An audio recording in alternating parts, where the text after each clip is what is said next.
guys, and welcome back to my channel. Today we are going to do something different, and that is making these cute little decorative plaques with my Cricut cutting machine.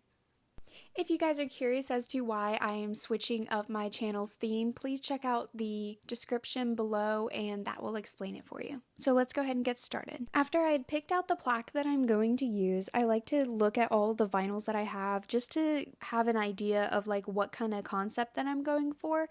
And I ultimately landed on making like a little faux deer head plaque. I think that choosing the brown vinyl would be perfect for this, especially because I plan to paint the plaque white. After all of that is done, I like to sand the project and go ahead and measure out where my design is going to be, and then I quickly started painting because I wanted this to dry as I was working on my design. And as I was painting it, I made sure to get into every single crease just to make sure that there was none of the wood showing. I really didn't focus on the back of the plaque because that wasn't really going to be shown to anyone, but I just wanted to make sure all of it was covered evenly. And for my design, I hop onto Cricut Design Space and I quickly search up deer head to find the one that I want. And once I find it, I add it to my canvas and resize it. And once it is sized the way that it will work on my plaque, I instantly click Make It. After clicking Make It, I go ahead and choose the On Matte one and the 12 by 12 and click Continue, and that will bring me to the loading screen where I can preview what my design will look like on the cutting mat.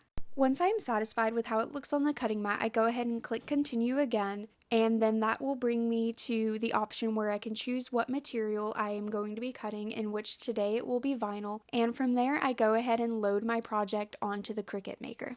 And once it's all loaded up and ready, I go ahead and press the flashing play button, which means it will go ahead and start cutting for me. And once that's done, I go ahead and try to peel away the mat from the vinyl. I never like to peel the vinyl from the mat because I find that I have a lot of issues when doing that.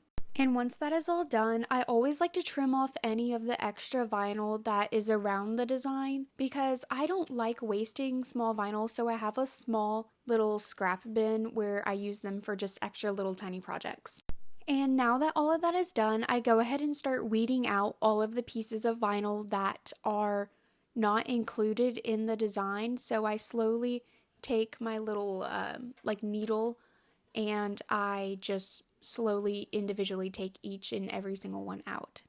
And once all of that stuff is weeded out, I go ahead and apply my transfer paper, in which the transfer paper is what helps us move the vinyl from one object to another.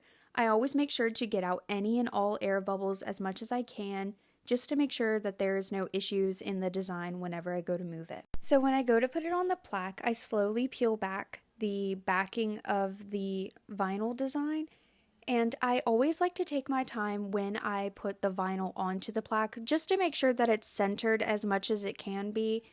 And when I was working on this one, I had a little bit of trouble whenever I was taking off the transfer tape that some of the paint that I had painted earlier ended up coming up, but I decided to just go over it again with some extra paint, and that really seemed to help it out a lot. I honestly kind of liked the ripped paint design look, but because this was a gift for someone else, I really wanted to make sure that it was perfect for them and that they would like it. I am in no way a professional at any of this stuff. I am actually just learning as I go, and this was like one of the few projects that I can somewhat do successfully, so I really wanted to share it with you guys and just show you guys like how quick and easy, working with vinyl can be when you know what you're doing. Alright guys, so this is how it turned out. I really hope you guys enjoyed this video, and please don't forget to like and subscribe, and I'll see you guys in the next one. Bye!